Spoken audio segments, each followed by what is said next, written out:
Pendidikan Agama Islam Budi Pekerti di SD Negeri 13 Oku, Kecamatan Batu Raja Timur, Kabupaten Oku, sekaligus mahasiswi dalam jabatan BAT 1 tahun 2025 dari LPTK UIN Raden Patah, Palembang. Saya akan melaksanakan ujian praktek pembelajaran di kelas 5 SD Negeri 13 Oku dengan materi ibadah kurban. Selamat menyaksikan video pembelajaran dari saya. Assalamualaikum warahmatullahi wabarakatuh. Waalaikumsalam warahmatullahi wabarakatuh. Apa kabar anak-anak hari ini? Alhamdulillah luar biasa. Allahu Akbar. Alhamdulillah rabbil alamin. Anak-anak sekalian hari ini dalam keadaan sehat semua ya. Ya. Nah, untuk pertemuan kita, mengawali pertemuan kita pada pagi hari ini, ada baiknya kita membaca doa bersama-sama terlebih dahulu. Silakan dipimpin oleh Jeffrey. Marilah kita bersama-sama membaca doa sebelum belajar. Baca doa dimulai.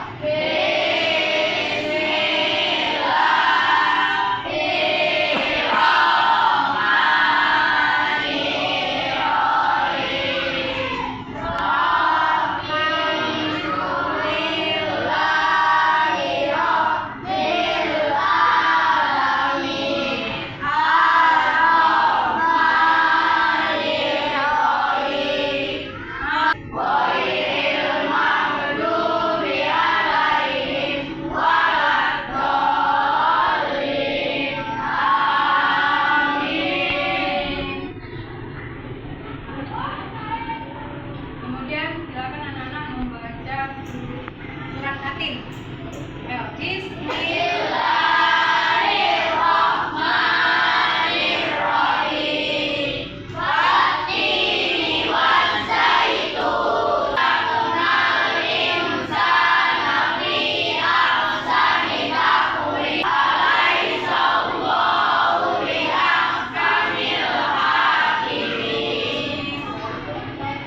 baiklah anak-anak sekalian, sebelum kita memulai pelajaran, Ibu akan mengabsen kalian dulu apakah semua hadir dalam keadaan sehat walafiat. Apakah ada yang tidak hadir pada hari ini? Adelia Akila, Ahmad Fahri, Kansioda, Eti Hidayah, Junior Alvarian, M. Bagas Alfarisi, Kian Mauzan, Saya Bu. Marvel Reza Dinata, Muhammad Pame. Alhamdulillah, walaupun ada beberapa anak yang tidak hadir pada hari ini, namun kita tetap bersemangat. Perhatikan dulu kondisi kalian duduk. Apakah sudah rapi atau belum? Mejanya sudah dirapikan atau belum? Nah, ternyata anak semua mejanya sudah dalam keadaan rapi semua ya. Kemudian kita hari ini memulai materi kita di kelas 5. Ini minggu kemarin kita sudah belajar tentang apa? Ibadah haji. Alhamdulillah berarti anak-anak sekalian masih ingat materi kita pada minggu yang lalu ya. Nah, pada hari ini kita memulai materi kita yaitu tentang ibadah kurban. Sudah pernah dengar ibadah kurban? Sudah, tentunya sudah sering ya yang mendengar namanya ibadah kurban. Karena ibadah kurban itu biasa dilakukan setiap hari raya Idul Adha ya. Nah, kita melaksanakan ibadah kurban ya. Nah, tentunya kita akan melanjutkan materi kita, harus tahu dulu apa tujuan kita mempelajari tentang ibadah kurban ya.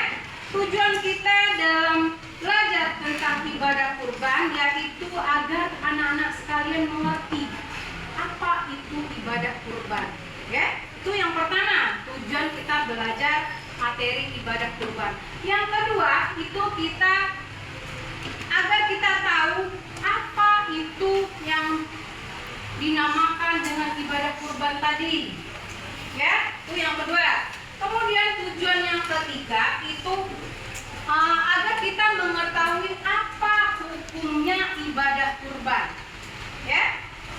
itu. Yang ketiga, yang keempat yaitu apa saja syarat-syarat daripada kurban.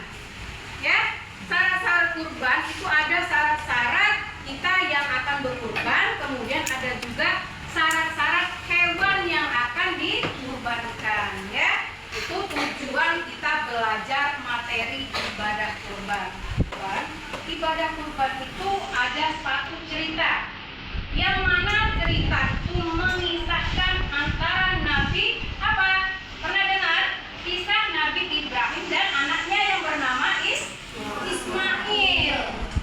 Ya, nah pada kala itu ayahnya yaitu Nabi Ibrahim. Nabi Ibrahim dia tidur. Suatu ketika akhirnya Nabi Ibrahim itu mengajak anaknya tadi yang bernama Ismail ke suatu tempat seperti padang pasir, ya. Dia mengajak Ismail. Nah, Ismail dia menurut apa yang sudah dibicarakan ayahnya dengan Ismail tadi. Akhirnya mereka berdua pergilah ke suatu tempat. Nabi Ismail sudah siap dengan mimpi yang sudah dihadapi ayahnya tadi. Kenapa? Mimpi itu bukan sembarang mimpi. Mimpi itu memang sudah hadir dari Allah, ya, mimpi itu tadi. Sehingga ketika ayahnya mau menyembelih Nabi Ismail, apa yang terjadi? Yang terjadi ternyata Nabi Ismail tadi berubah menjadi hewan. Hewannya berupa apa? Berupa domba. Nah, disitulah bahwa Nabi Ibrahim tadi bersyukur dengan apa yang sudah Allah perintahkan kepada dia tadi. Ternyata Allah berkehendak lain, anaknya tadi tidak jadi untuk disembelih. Nah, dari itulah makanya kita diajarkan sampai dengan saat ini bahwa berkurban itu tanda syukur kita kepada Allah. Nah, dari situlah dapat kita ambil pelajaran, ya, dari kisah Nabi Ibrahim dan Nabi Ismail, ya. Nah, kemudian tentunya anak-anak sekalian sudah tahu tentang kurban tadi, bahkan mungkin sudah pernah melihat yang namanya kurban tadi, proses penyembelihan hewan tadi. Sudah pernah belum? Sudah pernah. Di mana? Di masjid, ya. Nah, di masjid itu biasanya dilakukan penyembelihan hewan kurban. Nah, hewan kurban itu ada beberapa hewan yang boleh menjadi hewan kurban. Itu yang pertama. Yang pertama itu ada apa? Hewan apa? Sapi. Hewan yang terutama hewan yang berkaki empat. Nah, hewan berkaki empat itu boleh untuk kita boleh menjadikan kurban, ya. Nah, tetapi kita harus tahu dulu apa saja syarat-syarat melaksanakan kurban itu. Kok dapat kita lihat syarat-syarat kita melaksanakan kurban? Yang pertama, kita itu beragama Islam. Nah, kalau kita yang beragama Islam, maka kita melaksanakan kurban. Tentunya kita harus tahu dulu apa sih hukumnya ibadah kurban. Sunnah muakkad itu sunnah yang diutamakan, ya, itu di bawah dari wajib. Jadi ada sunnah muakkad, yaitu sunnah yang diutamakan. Jadi kalau kita sudah mampu berkurban, maka kita dianjurkan untuk segera berkurban. Kemudian yang kedua itu syaratnya yaitu baligh. Sudah dewasa atau kita sudah bisa membedakan yang mana yang baik dan yang buruk. Kemudian yang ketiga itu syaratnya berakal. Apa berakal? Berakal itu yaitu kita sudah bisa membedakan yang mana yang baik dan yang buruk tadi. Jadi kalau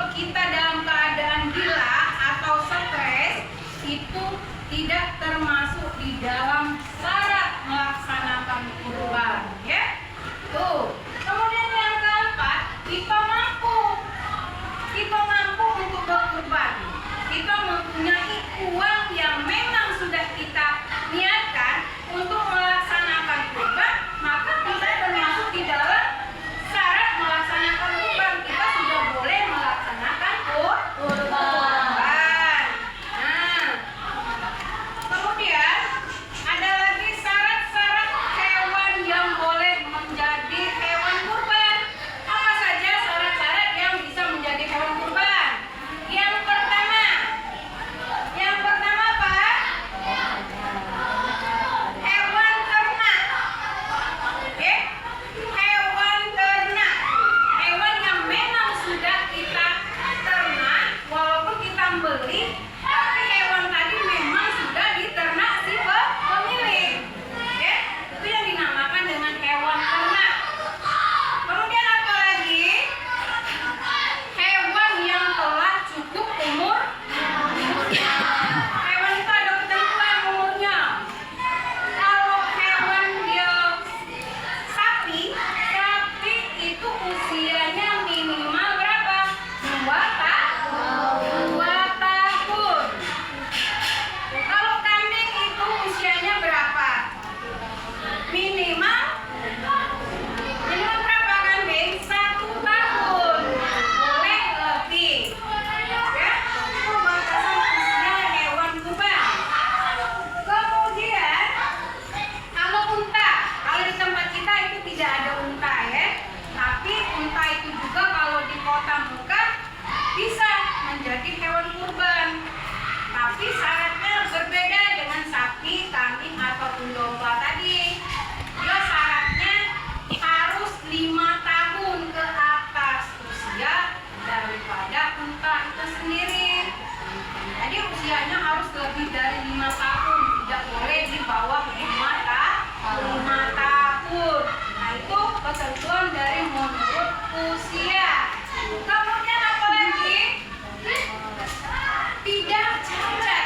Jadi hewannya harus dalam keadaan sehat, baik itu kondisi tubuhnya maupun matanya ataupun kaki tangan daripada hewan tersebut yang akan dijadikan kurban.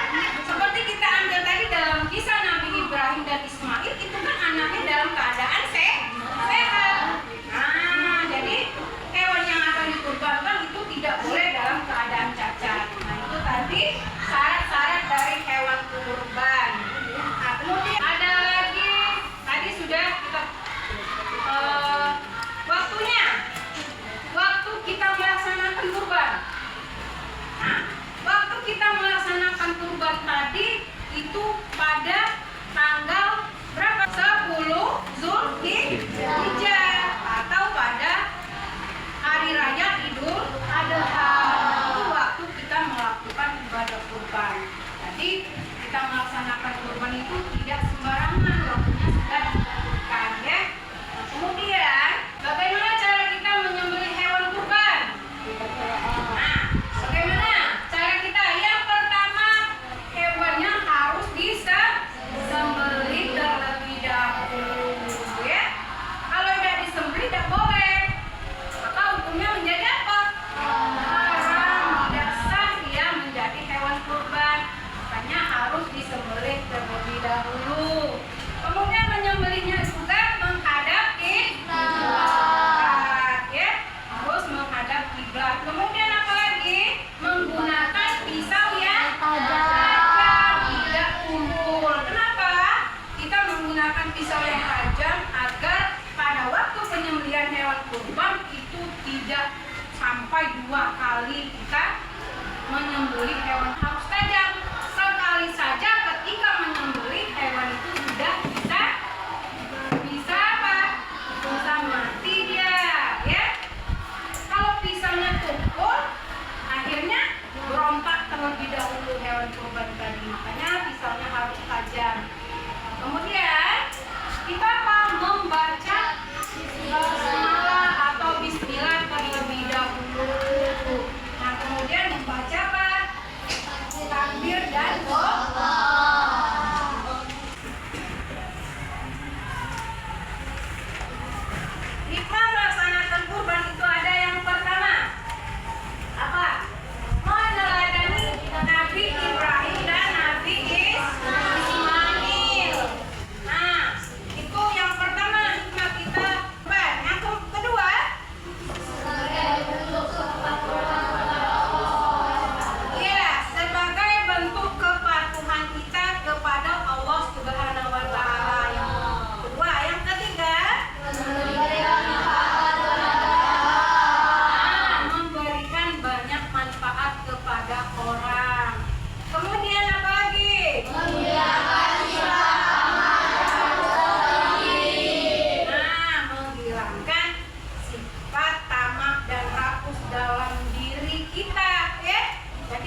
Apakah orang yang berkurban berhak mendapatkan bagian dari hewan kurban yang dikurbankan?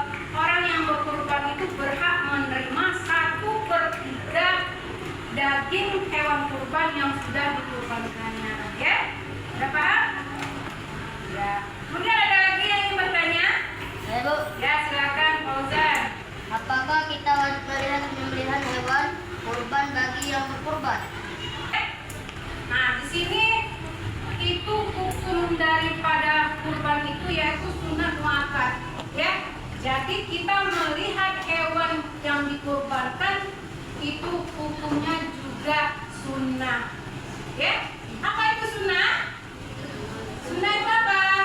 Sunnah itu dikerjakan mendapat pahala, tidak dikerjakan tidak berdosa. Ya, sudah paham Fauzan? Sudah, alhamdulillah.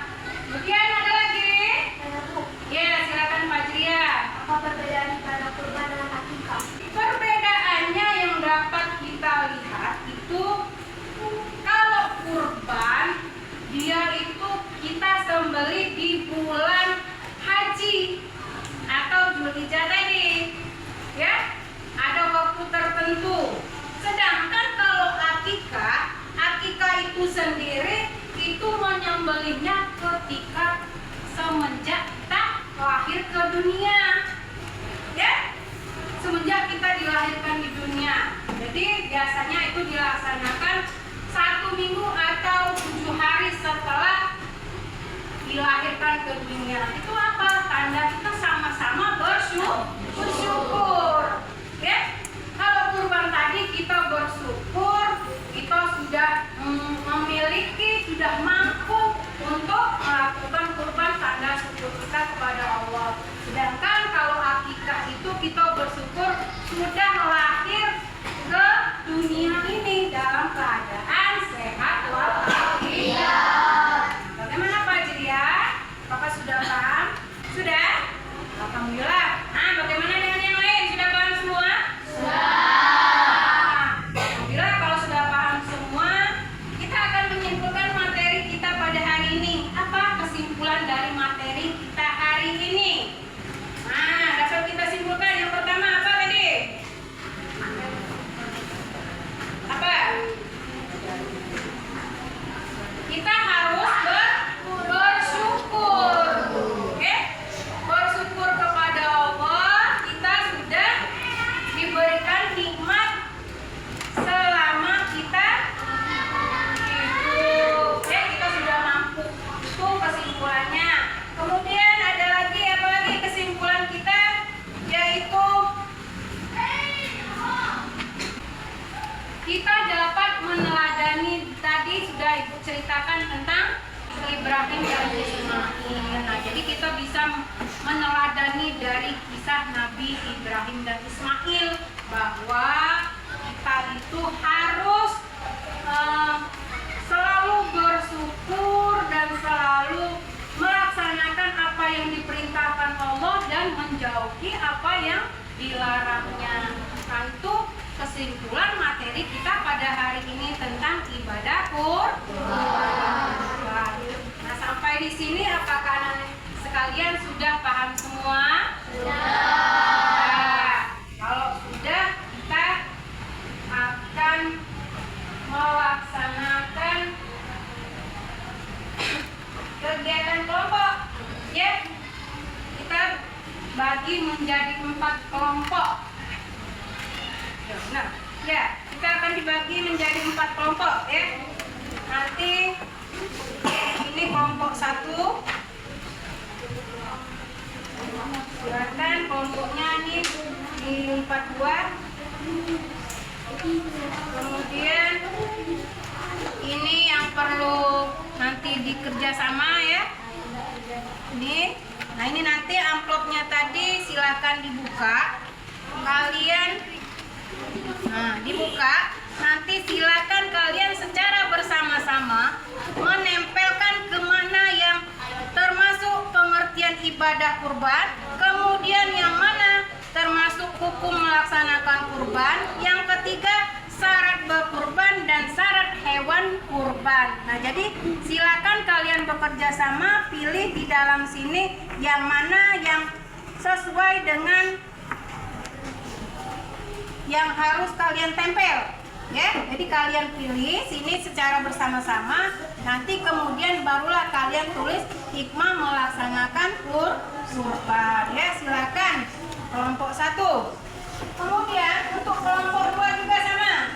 Kelompok 2 juga sama. Ini silakan dilipat bagi 2. Kemudian untuk kelompok 3 juga sama. Ini ada amplop yang di dalamnya itu ada kalimat atau kata-kata yang syarat hewan kurban ya.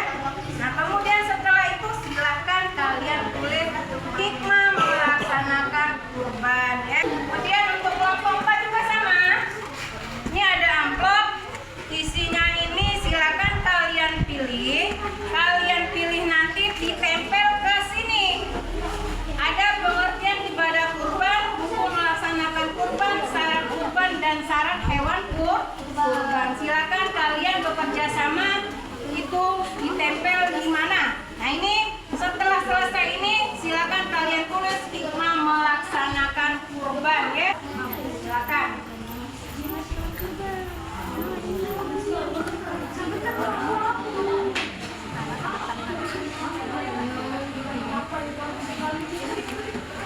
Ayo. Nah, syaratnya silakan tempel. Ini nanti siapa yang menulis hikmahnya nih bersama. Setelah itu selesai, barulah kalian tulis hikmahnya apa saja. Ayo, bekerja sama. Silakan ditempel satu-satu. Ini ke sini silakan ditempel agar tidak bertaburan. Tempel satu persatu.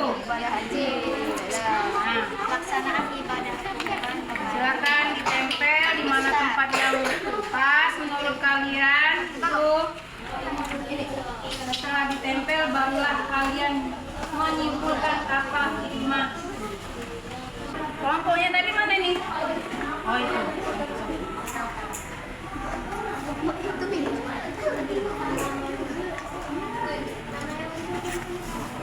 Ya, lanjut. Ini pengertian ibadah kurban. Sudah ada juga. Kalau ini sudah selesai silakan ditempel nak satu persatu. Satu persatu ditempel di mana kesepakatannya tadi tentang pengertian ibadah kurban. Nah, cukup sedikit saja di sini lah, dikasih sini aja nak. Nah, di sini tinggal tempel. Udah, kelompok 1 sudah sedikit lagi. Bagaimana kelompok 2? Kelompok 2 juga sudah selesai? Sudah? Sudah selesai kelompok 1? Sudah? Alhamdulillah sudah selesai. Nanti ini dibaca ya. Itunya tadi hasil kalian bersama-sama tadi apakah sudah benar? Kok yang lain nanti diperhatikan, didengarkan hasil diskusi temannya sudah betul apa belum? Sudah nih kelompok 1? Sudah, siapa yang membaca ini? Adelia yang itu?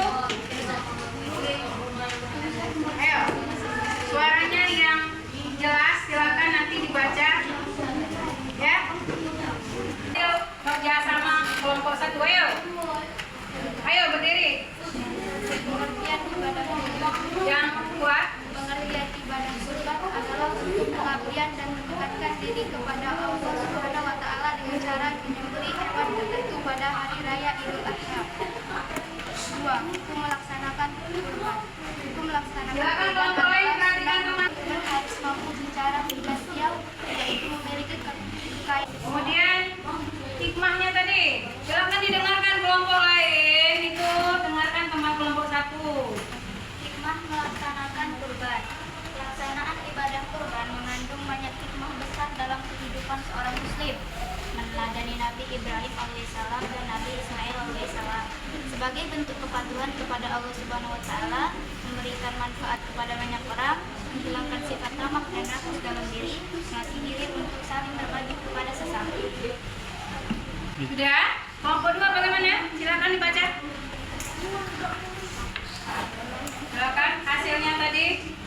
Pengertian ibadah kurban untuk pengabdian dan mendekatkan diri kepada Allah Subhanahu wa taala dengan cara menyembelih hewan pada hari raya Idul Adha. 2. Hukum melaksanakan kurban. Sunnah muakkadah yaitu sunnah yang sangat dianjurkan artinya kurban dianjurkan melakukan setiap muslim terutama pada hari raya Idul Adha. Udah, tinggal hikmahnya lagi. Ayo, kelompok 2. Hikmah melaksanakan kurban. Pelaksanaan ibadah kurban mengandung banyak hikmah besar dalam kehidupan seorang muslim. Ibadah kurban memberikan kemaslahatan bagi seluruh umat. Beberapa hikmah pelaksanaan kurban adalah: A. Meneladani Nabi Ibrahim alaihissalam dan Nabi Ismail alaihissalam. B. Sebagai bentuk kepatuhan kepada Allah Subhanahu wa taala. C. Memberikan manfaat kepada orang banyak. D. Menghilangkan sifat tamak dan rakus dalam diri. Dan E. Melatih diri untuk saling berbagi kepada sesama. Ya, bagaimana dengan kelompok lain? Apakah sudah benar tadi hasil diskusi kelompok 2? Sudah? Kita lanjut kelompok 3. Lanjut kelompok 3. Apa saja hasil penempelannya tadi? Pengertian ibadah kurban untuk pengabdian dan mendekatkan diri kepada Allah Subhanahu wa taala dengan cara menyembelih hewan tertentu pada hari raya Idul Adha. 2. Hukum isi sehat pemilikan waktu penyembelihan. Ya. Dan lanjut hikmah. Hikmah hasil diskusi kelompok 3. Melaksanakan ibadah kurban. Melaksanakan ibadah kurban mengandung banyak hikmah besar dalam kehidupan seorang muslim. Ibadah kurban memberikan kemaslahatan bagi seluruh umat. Beberapa hikmah pelaksanaan kurban adalah meneladani Nabi Ibrahim alaihissalam dan Nabi Ismail alaihissalam sebagai bagi kepada sesama. Ya, bagaimana dengan kelompok lain? Hasil diskusi kelompok 3, apakah sudah benar semua? Sudah. Ya, kita lanjut di kelompok 4, kelompok terakhir. Ayo. Pengertian ibadah kurban untuk pengabdian dan mendekatkan diri kepada Allah Subhanahu wa taala dengan cara menyembelih hewan tertentu pada hari raya Idul Adha. 2. Hukum melaksanakan kurban. Sunnah muakkadah yaitu sunnah yang sangat dianjurkan artinya kurban sangat dianjurkan untuk dilakukan oleh setiap muslim yang mampu terutama pada hari raya Idul Adha. Kedua, mampu orang yang membutuhkan harus mampu secara finansial yaitu memiliki kekayaan yang mencukupi untuk membeli hewan kurban. 4. Jangan hewan kurban. 1. Jenis hewan. 2. Hewan kurban. 3. Kondisi sehat. 4. Kepemilikan. 5. Waktu penyembelihan. Ya, lanjut. Hikmahnya. Hikmah melaksanakan kurban. Meneladani Nabi Ibrahim alaihissalam dan Nabi Ismail alaihissalam sebagai bentuk kepatuhan kepada Allah Subhanahu wa taala, memberikan manfaat kepada banyak orang, menghilangkan sifat tamak dan rakus dalam diri, melatih diri untuk saling berbagi kepada sesama. Alhamdulillah sudah selesai semua. Bagaimana dengan kelompok 4? Sudah benar semua? Nah, berarti anak-anak semua sudah mengerti dan sudah paham tentang materi kita hari ini, tentang ibadah kurban. Anak-anak sekalian berarti sudah memahami materi kita pada hari ini. Nah, alhamdulillah untuk tugasnya silahkan kalian kumpulkan. Untuk kelompok 1 silahkan. Kemudian kelompok 2, kelompok 3, kelompok 4, kelompok 4. Dan materi kita hari ini sudah selesai. Berarti kita sudah dapat menyimpulkan hasil akhir. Hasil akhir kita belajar materi kita ibadah kurban. Apa yang dapat kita simpulkan pada akhir materi kita? Yaitu yang pertama, kita harus bersyukur kepada Allah Subhanahu wa taala. Kemudian yang kedua apa lagi? Yang kedua, kita mampu meneladani dari kisah Nabi Ibrahim